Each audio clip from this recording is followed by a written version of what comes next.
1 fit পর পর vibrator মারি। আসসালামু আলাইকুম বন্ধুরা, কেমন আছেন সবাই? আশা করি সবাই ভালো আছেন। তো আমাদের যে কলমের ঢালাইটা আছে, আমরা কলমের যে ঢালাইগুলো দিই একদম ফ্রেশ ঢালাই। কলমের ঢালাইয়ের কোয়ালিটি একদম ফ্রেশ, কোনো হানিকম থাকে না।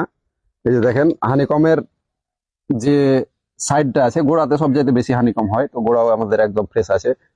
আমরা কলমের যে ঢালাইটা করি একদম ফ্রেশ ঢালাই করি। আমরা যে কয়টা কলম ঢালাই করেছি সম্পূর্ণ ফ্রেশ, কোনো কলমে হানিকম নাই। এই যে দেখেন, এখানে একটা, এটার গোড়ায় দেখেন কোনো হানিকম নেই।